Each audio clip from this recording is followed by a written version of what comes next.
Olá, amigo, olá, amiga. É bom estar contigo, é bom partilhar contigo a palavra de Deus. Das mais variadas formas.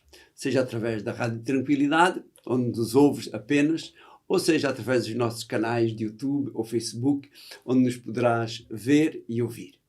E eu convido-te mais uma vez a que partilhes com os teus amigos, quer o link da Rádio Tranquilidade, onde as pessoas podem escutar a Rádio Tranquilidade, ou então os nossos canais.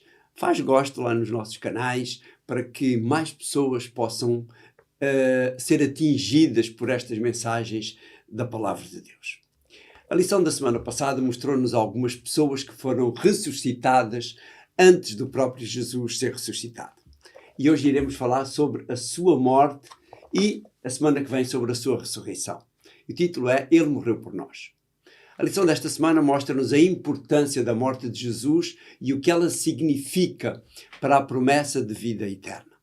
No contexto da última ressurreição que vimos a semana passada, a ressurreição de Lázaro, Jesus faz aquela afirmação fantástica que vem no capítulo 11 e no verso 25 de João, onde ele diz: Jesus então declarou-lhe: Eu sou a ressurreição e a vida. O que crê em mim, mesmo que morra, há de viver. Jesus profere estas palavras antes da sua morte e ressurreição. Mas cerca de 3 anos antes, numa entrevista noturna com Nicodemos, o fariseu, ele já tinha apresentado algo semelhante, referente à sua morte e a importância desta morte para a esperança da vida eterna. Vê o que ele diz em João, no capítulo 3, e nos versos 14 e 15. No verso 14, assim como Moisés levantou a serpente de bronze no deserto, assim também é necessário que o Filho do Homem seja levantado. Depois, no verso 15, para que todo aquele que nele crer tenha a vida eterna. Mas temos de voltar muito atrás, alguns milhares de anos atrás, quando este momento começou a ser preparado, quando este momento começou a ser escrito. São diversos os textos bíblicos que apontam para esse momento.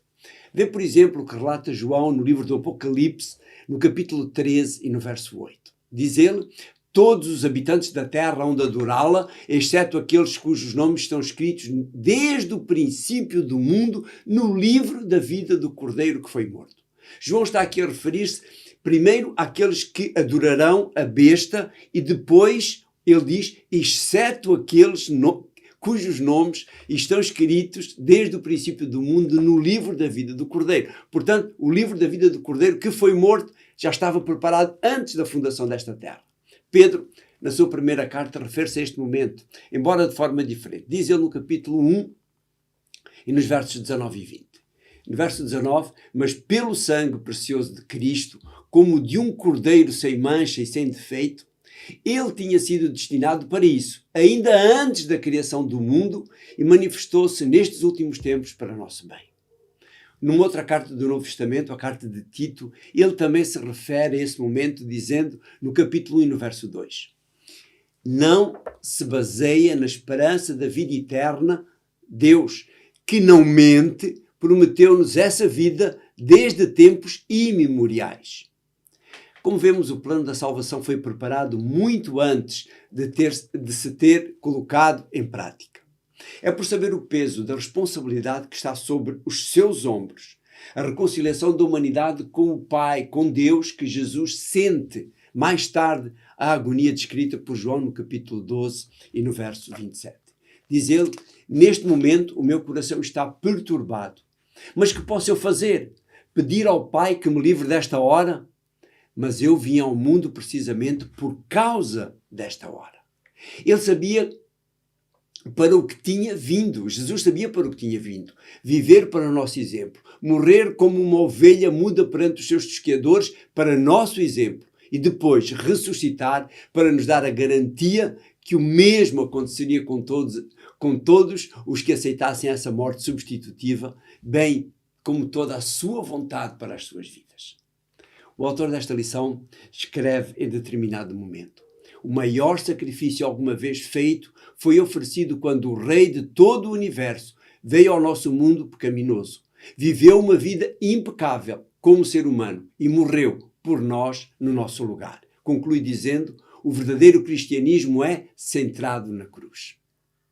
Jesus sabia que era o elemento mais importante no plano de resgate do ser humano. Ele mesmo se tinha oferecido para participar nesse plano e em tudo o que o plano implicava. A partir do momento em que Adão e Eva pecam, esse plano é-lhes apresentado e transmitido a toda a humanidade que lhe sucedeu. Deus, na sua infinita sabedoria, cria um simbolismo, vai criar um simbolismo que torna visível o sacrifício que o seu filho viria fazer pela humanidade. Esse simbolismo está presente no sacrifício do cordeiro mostrado a Adão e a toda a sua posteridade e que se mantém até o momento em que Jesus expira e, simultaneamente, o véu que separa o lugar santo do lugar santíssimo se rasga. Apesar do cordeiro, apesar do ritual do santuário, apesar de tudo que Moisés, Isaías e outros profetas escreveram, muitos poucos reconheceram Jesus e o papel de Jesus quando ele veio e viveu no meio da humanidade. Muito disso devia-se às falsas expectativas e noção que aquele povo tinha sobre o verdadeiro papel do Messias. Apesar de, no último ano do seu ministério, Jesus ter sido mais explícito sobre a finalidade da sua vinda e o que se iria passar, ninguém, nem os próprios discípulos o compreenderam. Apesar dos avisos diretos feitos por ele, nem mesmo, como eu dizia, os discípulos compreenderam o que se iria passar. Pedro, por exemplo, como diz Mateus no capítulo 16 e no verso 22, repreende-o. Diz: então Pedro tomou-o à parte e começou a censurá-lo. Deus te livre disso, Senhor. Isso nunca te irá acontecer. Marcos diz que mesmo não compreendendo o que lhe diziam sobre aquele momento que se seguiria, eles tinham receio de pedir mais esclarecimentos. Vê o que diz então Marcos no capítulo 9 e no verso 32. Eles não entenderam o que lhe dizia, mas tinham receio de lhe perguntar. De qualquer modo, ele avançou no roteiro traçado para o plano da salvação da humanidade. Depois da angústia do Getsémani, que referimos atrás, depois do julgamento injusto e bárbaro que foi sujeito, ele é condenado à morte mais ignominiosa que existia naquela altura, ser crucificado publicamente. Como se isso não bastasse, já crucificado, continua a ser escarnecido pelos que estão presentes, soldados, povo, sacerdotes, escribas. Mas mesmo nesse momento, mostra a mesma compaixão que teve presente em toda a sua vida e ministério, pedindo ao Pai que perdoe aquelas pessoas porque eles não sabem o que fazem. Finalmente, o momento crucial para Jesus, para a humanidade e para todo o universo tinha chegado. Esse momento está expresso em 2 palavras apenas. Está consumado.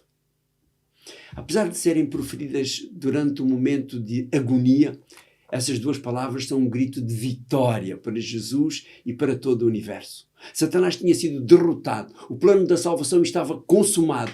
Todo e qualquer ser humano que aceitasse esse sacrifício tinha a possibilidade de voltar a viver eternamente, tal como Adão ao sair das mãos de Deus.